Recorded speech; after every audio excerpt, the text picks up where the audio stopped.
The broadcast is now starting. All attendees are in listen-only mode. Welcome everyone to a fine Thursday afternoon, and my name's Andy. I'm just waiting on everyone to join us, so I'll just give it a minute or so. To my left, I think I've got Jeremy. Yeah, good afternoon all. So we have about 25% of registrants on, so just give it another minute and then we'll get going. I hope it's as sunny near you as it is near me. My solar panels are lapping it up. Paying for all my electric today.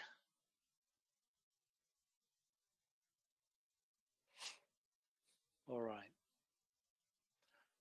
So in the interest of time, I'm going to get going, but other people may join. And if you did join a bit later, it's on a recording, so that's fine. Welcome.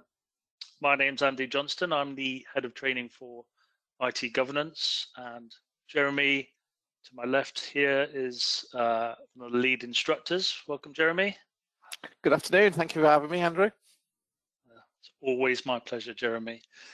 Jeremy is background-wise has an extensive background. Just get to that in cybersecurity, and you can see by his qualifications there, it's quite substantive. So it's probably one of the best people positioned to advise on building a career in cybersecurity. I'm Andy Johnson, like I said. I'm Global Head of Training. I have a background in ops and education. I'm particularly passionate about training methods, learning methods, changing from the atypical styles to something a bit more innovative and achieving ultimately high quality training. And I'm not an expert, so any technical questions won't come to me. They'll go to Jeremy. And today we're going to talk about the cyber skills gap and the rewards if you pursue a career as a cyber manager within that. We have various things to talk through there, including ways to learn, how to develop yourself, and then we'll have some closing slides. Before we get going, I've got a good amount of you on now. I just want to start off by asking you a question. So where are you in your cybersecurity career? So give me a second. And what should happen if I click the right button, you should now have a poll in front of you. Try to tell me where you're at. Good. Good. Oh, you're all very good. You're voting very quickly. Thank you. It makes everything very easy. So, okay, we've got a good, interesting mix there. I'm going to close the voting down, but in summary, we've got, for your info, Jeremy, we've got about 34% in the beginning of the kind of career, about 30% with about 5 years experience, and 23% with over 5 years experience. So it might be good to hear from one or two of you. And 13% with senior or director level experience. That's fantastic. Well done. That was good. Some of you senior leaders and managers, you might want to have a, if you want to say anything, let me know and we'll try to unmute you and bring you in. If any of you have any questions as we go throughout, please drop them in. Jeremy and I will do our best to accommodate those as we go. So the next slide we've got here is another poll just to give us a feel for where you are. This is obviously a webinar about building your career as a cybersecurity manager, and qualifications being a key part of that. You can see what is an atypical or a core pathway. with CISM, CISM, CISP, and Cloud CCSP. So I just want to get a feel, please, for where you all are. So which qualifications do you have? Again, if you can do this fairly quickly, that would help. You can click multiple options. So if you've got all of them, please click them all. Immediately, quite a few of you on other, which is great. Maybe give me a clue on what other qualifications you might have by dropping that in the chat. It will help us frame our discussion. That's fantastic. So 75% voted so far. Okay, so for you, Jeremy, we have around 7 with CISM, 11% on CISM, 11% with CISP, and 3% with the cloud CCSP. Well done to you already. And 77% with other. So Azure Security, 27,001 lead auditor, obviously. Yeah. So just to kind of come out of the poll, thank you for that. It's good context. The question mark and then the kind of qualification to the right. The management pathway isn't purely linear, not one qualification. Well, there are some key qualifications, but there are many qualifications which you can get which would apply, and Jeremy will help talk us through that as we go through. All right, let's get cracking then. And Jeremy, why is cybersecurity not an option? Why is it a necessity? Quite simply, that we have to have a security element in place, because ultimately, if we don't do what we're doing, I mean, I'll probably talk about it and we'll cover it a bit later, the solar winds and the SEC charges, but ultimately your board is accountable. You could well be accountable as well for your actions for not having security. And of course, when we think about that, there's the implementations, there's the fact that you can lose money, so there's the financial implications, there's the implications of basically breaking the law. And it's not an option, bottom line, because it's part of how your business now has to operate. Security is embedded within your daily operations. It's not an offshoot. Cyber was an offshoot. What is cybersecurity? But security of the networks. Security itself is much wider, much wider. That's all your information, including your physical information, because we still have invoices, we still have delivery notes, so we have to think about the security of them. So it's actually just wider than cybersecurity. Yeah, it's an absolute necessity in this day and age. Yes. So in terms of that responsibility, what unique responsibilities do the leaders and managers have with regards to cybersecurity? Well, first and foremost, you do need to have an element of understanding of what cybersecurity is and some of the technical aspects. You don't need to be a technical person, but you need to be able to understand what I call the key words and key principles around governance. One of the things about having a charter in place, the governance, and that overarching, the bigger picture of what security is and what could impact the business. What could take my business down. Remember, a small to medium enterprise that suffers a serious cybersecurity outage, 80% go bankrupt within 2 years of that incident. It's a massive statistic. So these are the things you have to think about. So you've got to have a little bit of looking into the future, looking into your current situation, understanding what's going on technology-wise, impacts. So we've got AI. For example, and the impacts of that in a business, how we're going to risk assess it, how we're going to utilize it.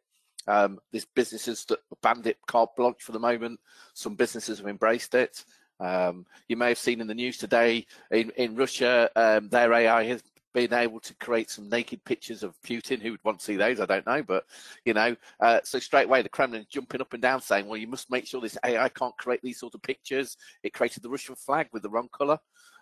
So it's interesting that, there they are creating it out in Russia, but straight away they're banging their hands on the table saying, well, it can't do this and it can't do that, and it must have more security in place. So that's a topical one from today, just around AI. Do you see maybe a bit of a side question or distracting question, but see AI as being more positive in the kind of cybersecurity challenge, or more negative? It is a positive, providing we have good use cases and clear boundaries of how we utilize it and what it's using for. The problem a lot of the experts have is that they don't know how AI learns, as in it's just a mathematical logarithm programming, but how is it actually learning what it's learning? What happens if I can feed it bad information? I call it AI poisoning. It will become an attack vector, I guarantee.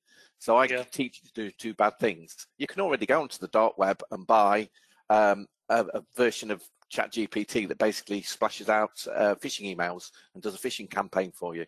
So it is down to controls and use cases, in my mind. In some high security situations, it just won't be touched. It cannot be touched. Certainly in the military world I also work in, it just can't be used at the moment.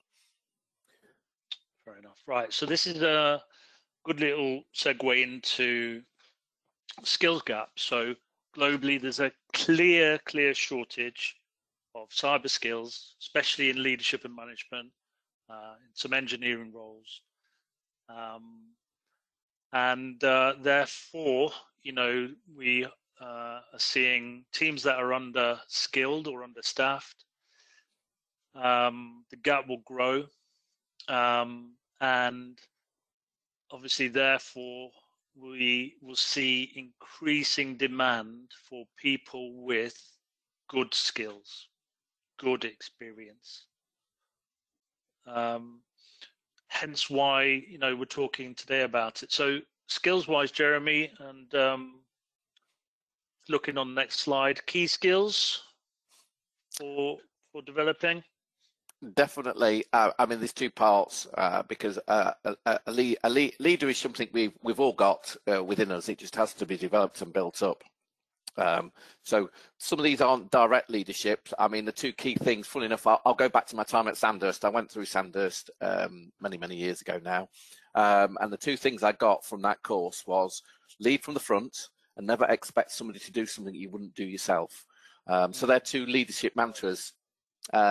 And I remember, again, going even further back when I was working in a leisure centre, and we needed to get off, and the centre closed. It was late at night, and there was the manager just, on the poolside, cleaning with the rest of us, just getting stuck in to help the team and move forward. That, to me, is an example of great leadership. Not bothered about rolling the hands up and getting stuck in.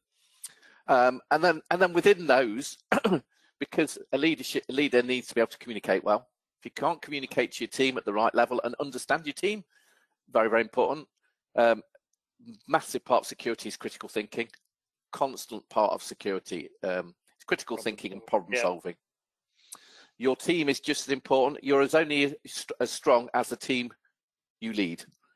Your team should really, ultimately, if you're a really good leader, you should just be able to leave it to get on with whatever it needs to get on with. You don't need to micromanage. You don't need to get your hands involved. You can trust them to do the job. And actually, they're more empowered when they're left alone and left to get on with it. Just being given direction, advice, and knowing that they've got someone to come to who can offer them the advice and guidance they need to move forward. And attention to detail, another big part of cyber, really. So they're the soft skills. But of course, if you're working within the cyber area, there is an element of needing to have some level of knowledge.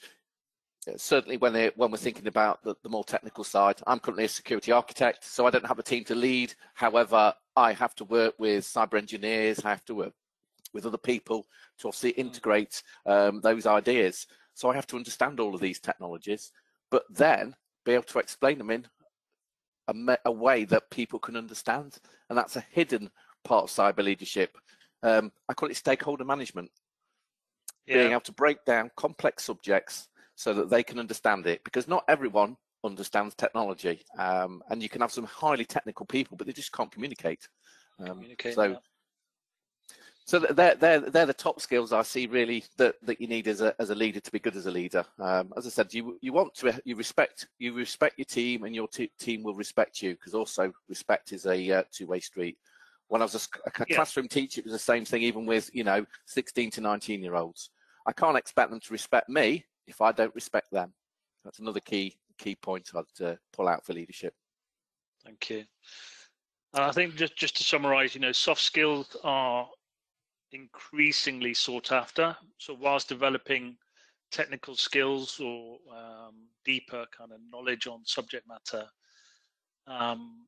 the underlying kind of ability to communicate, to transfer what is technical speak into something a board might respond to and understand. And in your case, Jeremy, influencing people rather than managing or having direct influence is a big challenge.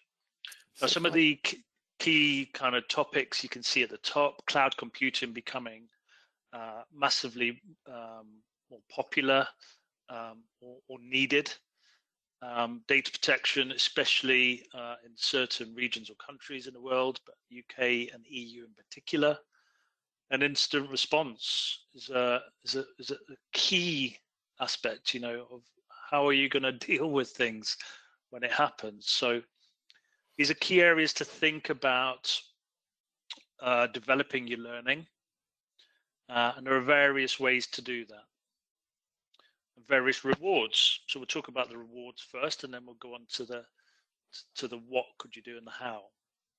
So rewards of a career in cybersecurity, Jeremy, you'll know more than most. That it's forever a challenging role that will always challenge you. Even as someone who's done a fair field, and people go, wow, look at your certifications, look at this. I go, well, yeah, but there's still so much to learn. Every new environment I go into, new job, new area, I will learn absolutely shed loads. Every course I teach and instruct, there will be somebody on there, if not multiple people, who will teach me something I don't know.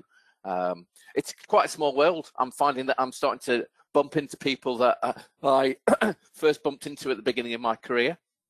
I find it a very supportive community overall. The gatekeepers seem to be pushed slowly to one side, and it's how it should be. We should be nurturing and supporting the next generation to come through.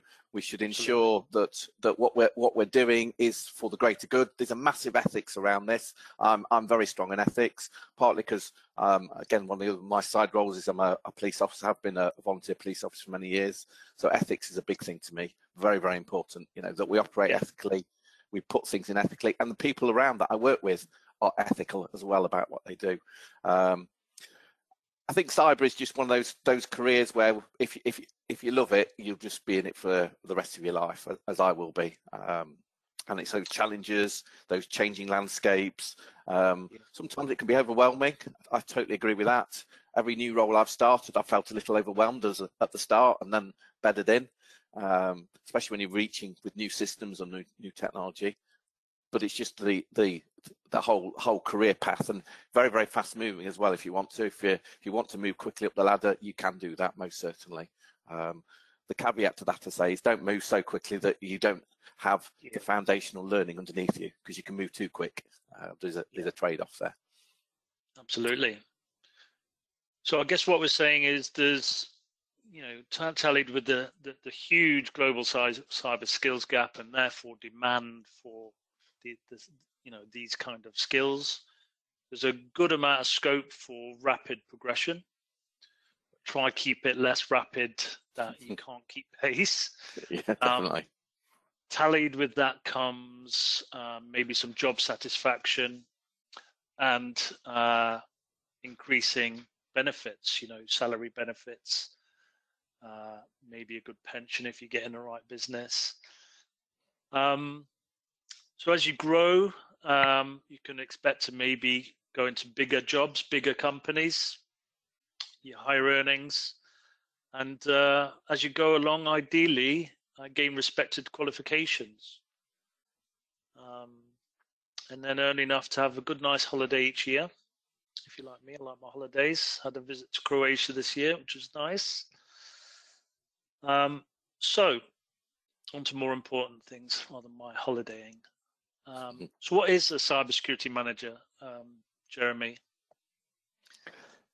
Well, basically, if you use the word manage, it means to manage something, which is why I've often said I often do try and reduce the word manager to leadership, because I think leadership is more important than management. But what you are is you're in the upper echelons of the business. You might be an operational manager working in a security operations center. You might be a manager, part of the risk team.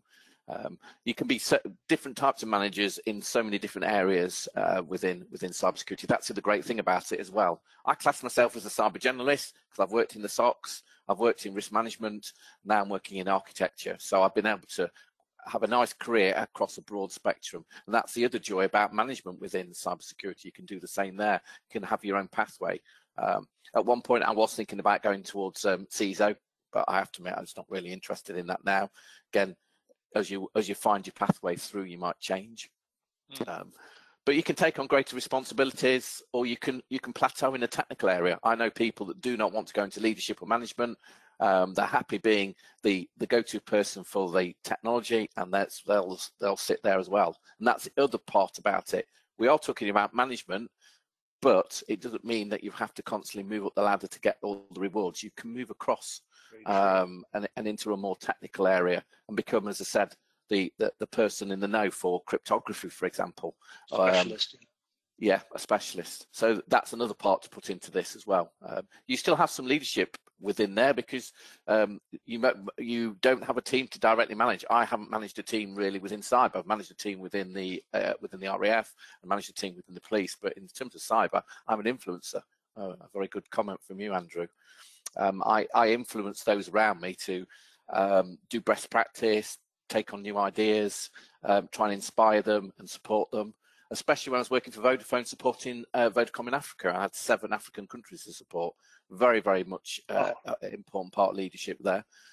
And dealing with incidents at times. SolarWinds, funnily enough, I dealt with that incident along with the 7 African nations. I think it was 6 at the time had SolarWinds installed. So that's all part of this leadership bit. So don't lose fact that because you're not a manager, you're not a leader. You can actually be a leader without even realizing it. Thank you, Jeremy. So I've just got a few messages come in. So I just want to pause and just look at them and just maybe help those along. So Antonio, thanks for that. Abbreviations wise, I'm assuming mainly on this slide, but if it's other slides as well, let me know. We can also update the pack for you to make it clearer. But CISO, Chief Information Security Officer, I'm praying that's right, Jeremy. It is, you're right. CSO, Chief Security Officer, subtle difference. And yeah, I think that's probably it. If I'm missing any, let us know, and we'll cover that off. I'll just double check. I think that's a good point to know about cybersecurity. It is, as many industries are, acronym heavy. Very acronym heavy. In fact, even some of the certification themselves, 10% of your marks come from knowing acronyms. I have to admit, I hate the things. I don't think they're a worthwhile addition. For me as a dyslexic, they're difficult anyway. And as you just quite rightly said, that sometimes you're like, well, what does that mean? You know, to the people who are in the industry, they know what it means. But people who are looking to come in or move in, yeah, it's just an acronym and you've got to learn it. So I'm totally with you on that. Yeah, I've got a CDP. I don't recall seeing an acronym CDP, but I'll come back to that if you don't mind, Antonio. I've got a question here from Jason. Thank you, Jason. I provide technology and cybersecurity consultancy to businesses. It's all based on knowledge and experience. Absolutely. Which certification should I consider having to strengthen my consultancy? That's a good question. Do you know the answer, Jeremy? Well, it depends where you are, because of course there's obviously all your background. CISP tends to be the one that strengthens your profile. It might not underpin your knowledge, but it might strengthen your profile in terms of consultancy, just because so many businesses expect consultants to have CISP as a minimum. By the way, my current job role was CISP and CISM again. As a security architect, so that's a good one to be. It's what I don't know is obviously all your technical backgrounds. I assume you've got a strong technical background because of what you do. So I'd probably say SIS would be the good one. And it's worth just saying here, the difference between SISP and CISM is CISP is more technical and a little less management focused. CISM is more management focused around an information security manager and less technical. Only mild technical elements to the CISM and CISP, just so that people are aware that are on the call the difference between them. I guess it depends on the services as well, Jason, in terms of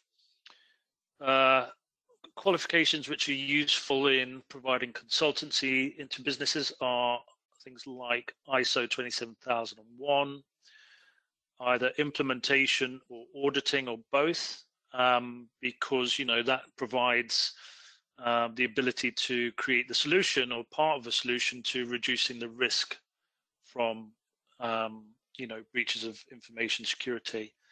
Then there are other aspects, things like incident response management, which are all included in CISM and CISP in their own rights, and risk management.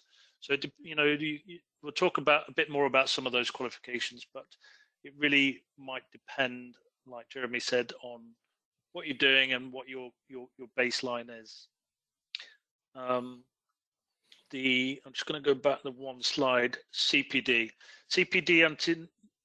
Antonio, personal development. So CPD requirements, for example, for a SACA, require you to do a number of hours of training or learning, which can include formal certificated training or joining webinars, going to a conference, keeping up to date on certain articles. You can evidence CPD in a certain way with certain things. So with the qualifications like CISP or CISM, you need to maintain your membership, a bit like a GP, keeping on top of the latest medicines and latest practices. I've got another one here, Jeremy, and then I'll potentially move on. Is from Desmond. Thank you, Desmond. What advice would you give someone like me? I spent 23 years in the military and worked in areas such as military intelligence. Perfect. I recently completed an MSc in InfoSec and digital forensic and a BSc in ICT, but no real experience in cybersecurity. You've got so many transferable skills, Desmond, and there is a lot of businesses out there that are also extremely pro veterans. So, I mean, the firm I work for example, please do have a look at them. Leidos, very, very military friendly. So is BT and Vodafone, from all companies I've worked for. So it's also in terms of where to look. You've got, I mean, the intelligence piece would probably fit well within threat intelligence, for example. So that sits within the cyber world. So don't discount yourself from cyber. You've got experience, but it's where it's where it could move through. So you could look at things like threat intelligence. If you wanted as well, you can look at IT, because remember, IT, well, cybersecurity is IT, isn't it? It's IT with the bells on it, in simple terms. So you can look into some of the IT roles and building his cybersecurity. It depends on the specific area of cyber you want to get into, and that'll be my first question to you. Would be, think about where you want to go. That you've got some brilliant skills, that military skills that you've got are fantastically transferable. Never forget that. Be proud to be a veteran. Be proud to put those skills forward to a business. But think about where you want to be in cyber. Is there an area of cyber you want to go to? And that's what you should be focusing on. And then planning your career pathway back from, your aspirational goals, shall we say. But then again, as I said, look at some firms. And then if you are looking for jobs, please do look at Leidos, because I do know there's an awful lot of roles going at the moment. And it is very, very pro. I've worked with so many RAF and Army people, it's unbelievable. So because of the nature of the work they do. Everyone's going to be coming to you for a job, Jeremy. If we can do anything today, it's get people into the Definitely. next I'm here to help as much as I can. So I like the follow-up Desmond had. I think it's very common, more common than you might think. So he's also added, I started a role recently as a network security analyst, but often feels like an imposter. And that's very Right. Imposter syndrome. I have it. Everybody who works in cyber has it. Just remember, to have got that job, you will have had to have demonstrated the skills to have that job. And I feel at time, you know, as I said, I've moved into cyber security architecture, and I feel the same at times. I can go, God, this is a big load. But when you start breaking it down and looking at what you're actually doing, go, well, actually, it's not. I've got the skills because I've done this, I've done that, and it's looking at that wider picture. But imposter syndrome, it's all the way across cybersecurity.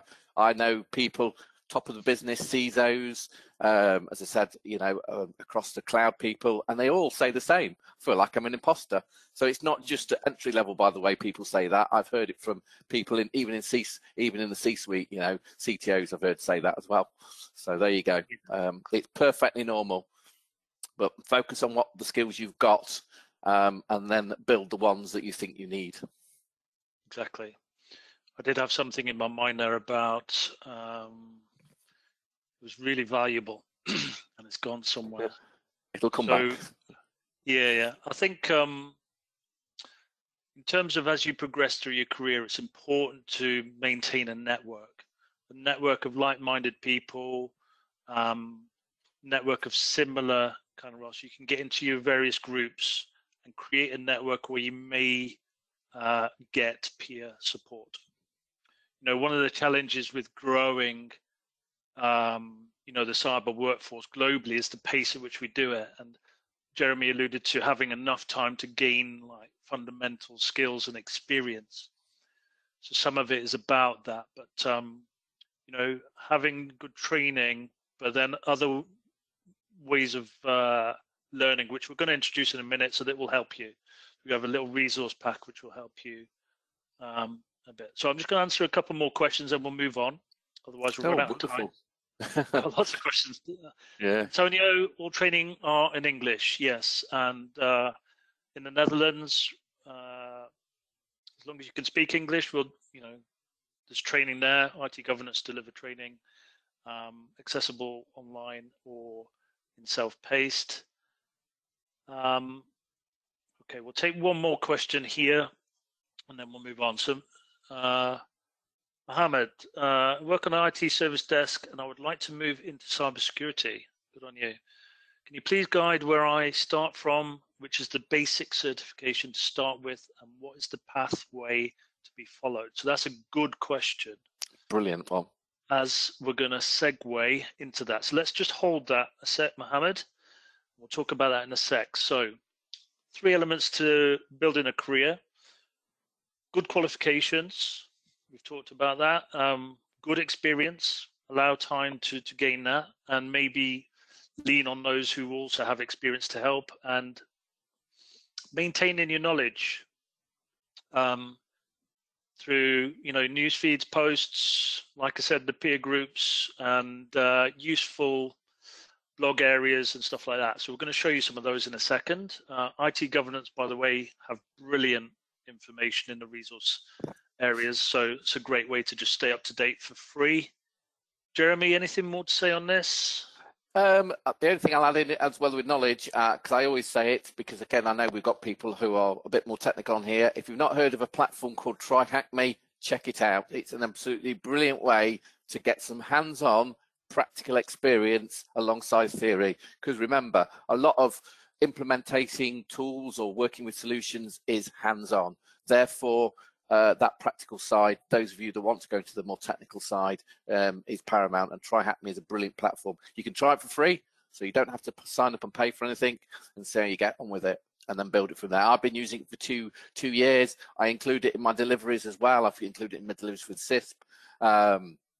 As well as on CEH deliveries if we've had time, but there's so much material there, it's always hard to bring it in, but really good platform. There is Hack the Box as well. They've started to try and replicate TryHackMe, but just because of its ease of use and the fact that you can do some even information security pathways on there as well as some areas for that, so hands-on is just as important. Thank you. So I'm just reading small comments. So you just bear with me with the comments so I can move through the slides in good time. So useful resources. Jeremy, these focus on these. Yeah, these are ones you can sign up for. Cyber Leadership Institute is quite good for being able to communicate and network. SANS has got some leadership training resources, as had the Cyber Readiness Institute, ISACA. They've got some good leadership resources. And of course, you know, there's the networking opportunities on LinkedIn. You know, there's some really good people on LinkedIn that give some good information and that. I'm not one to throw out loads and loads of links and resources because you can get overwhelmed, but it's ones to choose to sort of fit you. You know, but Cyber Leadership Institute, very, very good for those already in leadership, who want to want to get into leadership, because you've got some good resources and networking opportunities. Which I think is, as Andrew said, is a key point, by the way, getting to know those in the know, to support, help and guide you. Yeah, I had Paul add in, definitely recommend THM. Don't know what THM is, but that is Try Hack Me. That is Try Hack Me. So another advocate, I love it. Great. Good. Thanks, Paul. Okay, Brilliant. Thank you, Paul. Paul. Some good resource areas for you there. Get in there, have a look. So top qualifications and globally recognized qualifications, and just to kind of work through this fairly smoothly. 10 best cybersecurity certifications, what to know by Forbes Advisor, highlighted CISP, CRISC, CISM, CISA, and CIPP. So the usual suspects. You can see them below there with the addition of CISMP, which is a great foundational course for managers. So if you're starting out, that's broadly where you should start, in my recommendation anyway. Looking at that in a typical pathway to try and guide you. So for those of you who are at the kind of beginning of your journey, something like the Cybersecurity Foundational course, a one-day course, which will give you a good overview of some of the basics. If you're heading into a career, obviously there is some foundational knowledge or experience that we would recommend, but you know, you can essentially come from anywhere, not just IT kind of background. You have the CISMP course there, which is a 5-day course, foundational level course, and that will teach you the good basics across an array of topics: risk management, cryptography. I could list more, incident response management. So it will teach you the management principles. Going round on this pathway and all the way through, by the way, we have CPD listed there. So this is maintaining your knowledge, just day-to-day live knowledge, keeping abreast of the industry, of the key threats that might be out there, best practice that might be out there. It's important. You can top up with other methods for CPD. Now, following on from CISMP, we have CISA if you're looking to potentially audit. But in terms of management, CISM is typically the next step, and or CISP. So people can take this in varying orders, don't they, Jeremy? Yeah, yeah, depending on where you want to be and background and requirements. Absolutely. So this is just a kind of typical pathway to follow. It isn't a rigid line. These qualifications, CISM and CISP, are globally recognized, and HR departments and more senior roles typically will ask for this as a minimum prereq. And then you have the CCSP. I think there's too many S's there in the slide, but apologies for that. So it's, you know, the cloud, ISC squared's cloud security professional. It's the fastest growing qualification for people kind of taking up on it, and it is a great qualification to get yourself to stand out. It is recommended you do CISP before that, but you don't have to do CISP before you do that. It's not a requirement. Just check. I think I did have a question for. So Mohammed, you said moving into cybersecurity, basic certification to start with. Well, Cybersecurity Foundation and CISMP would be a good start. Once you've passed those, you can then plot your path as appropriate. And there are other additional qualifications you can do on top of that, depending on if you're going to, like Jeremy said, specialize, or if you want to drive deeper into subject, things like Azure, Microsoft Azure training, or any kind of cloud training. You can dive into those depending. I don't have any more questions on that, which is good. Well, you know, keep asking the questions if you want to. It's just for time. It's helping. With IT governance, just to make it clear to you, we run all of those training courses, and we run them on instructor-led or a self-paced basis. So the benefits are clear there. If you prefer being in the room, getting in-moment insights, or if you want to study at your own pace. We do have something that nobody else has. I told you I was passionate about innovative training solutions, and we are the only provider in the world or company in the world to deliver blended training, one of which Jeremy helped us build on CH. So for those of you who want to learn about ethical hacking, we have a course on a blended format, and it runs over 6 months. And it takes away from the intensive 5 days of trying to do 2 or 3 weeks training in 5 days into a more manageable 20 weeks. And we also run our CISP training course on that. So for those of you thinking that as your next step, I'd recommend looking at our CISP blended product that runs over 3 months and is a mixture of digital and instructor-led training. It's excellent, and the feedback has been outstanding from the delegates. So I have a question again for you all. Hopefully you're all still there and you're still enjoying the webinar. I have a question for you. Which qualification do you think then might be next for you? Now, you might not be able to answer that. You might have to ask us more questions, but I will launch a poll and just see where we're at. I've got another question in here, if I can open this up as well.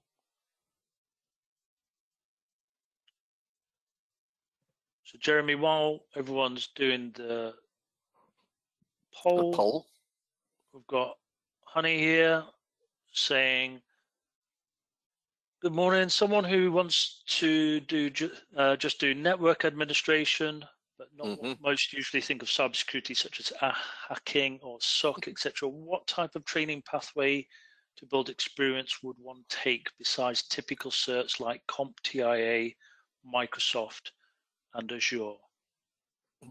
Well, of course, they're your main ones. I mean, there's obviously Cisco CCNA, which is a recognised network one. EC Council has CND, which is the security, the sort of the network security elements on it.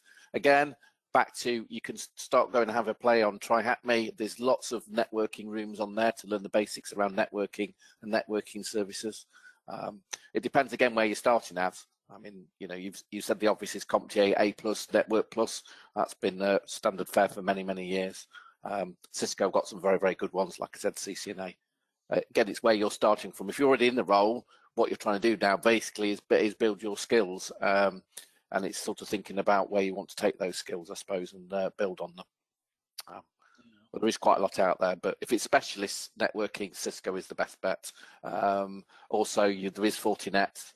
They've got their own academy, as at Palo Alto as well. So they're three that do sort of more what I call specialist networking, but they are obviously centric to their appliances, if you like, their routers, their switches, firewalls, and such like.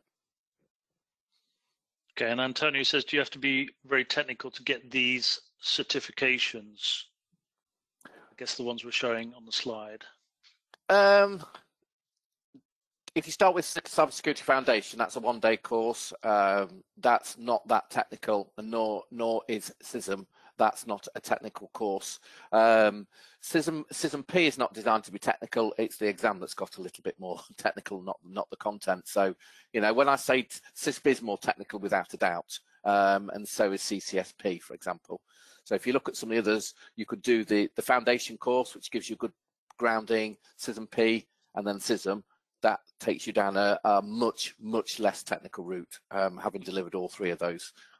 So I'm a big advocate of ITG and the way it delivers its courses. Thank you, Jeremy. So just about 65% polled. I'm running out of time a little bit, but a broad array. So, some of you are further along your journey looking at CISM, CISSP, and a few of you are looking at cloud. We'll send out some more information post this, so we can help you with what they are. In particular with CISP, for those interested there, we have a Meet the Trainer session scheduled in December. So we'll send you more information on that. I would recommend that if you're thinking of taking CISP soon, that you go and have a chat with the trainer. You'll get a good overview of the course. You'll love him. He's an absolutely incredible trainer. Just as good as you, isn't he, Jeremy? And he's absolutely brilliant and a really nice guy, very open, very honest, and very supportive, and can get anybody through CISP. Absolutely anybody through CISP. Including me. And yeah, and he will also be leading our cloud professional course as well, which I can give anyone interested in that more info on that. It's not advertised yet, but it is coming. So to guide us towards a close, all of you special attendees, thank you for listening. I have put in place a 15% off code. This will be sent to you, so if you don't catch it, don't worry.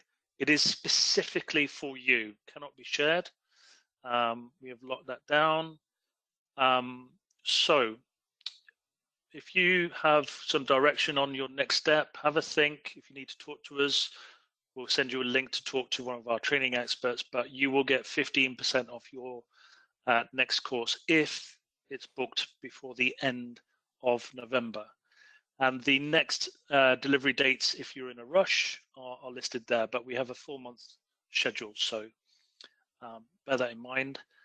An additional gift from me to you, just to help you on your way, or if you're a senior leader already, it will still help you. We have a Cybersecurity for Executive Management self-paced training course. You get that free today. You just need to follow the instructions we send out to you, go onto the appropriate web page, add the code we send you, and you will get that free. And it'll take you maximum 2 hours to flick through it. And it really gets the importance across of the risks that exist in cybersecurity and what a leader should do about it. So I hope you like those gifts, everyone. And drawing us to end, unless any questions. If not, because I am 3 minutes over time, which I think is quite good, we will draw to a close. So I'm just going to pause and find my comments box here. Thank you, Antonio. Jason, do we offer CISM self-paced? We don't. Self-paced products for Asaka can only be purchased direct from Asaka. However, with what you've written in there, if you touch base with me, I can find a solution for you. Our trainer will work with you on that. I don't want to kind of go too much into that. Duncan did my CISP with Jeremy. Hi, SC Green, and he was brilliant. Still to sit the exam. I'm sure you're not. It's not due to laziness, Duncan. Looking at updating my CH with you guys next year. Well, we look forward to that, Duncan. Paul's left. Great chat. Got to go though. Dave, I understand that CISP changes in April. Does it make it sense to bring certification before then? It doesn't really matter, Dave. If you're gonna do the exam before then, the instructor will guide you as appropriate, certainly with us. If you're taking the training and you do the exam after, they will tailor your learning around that. The changes aren't that significant.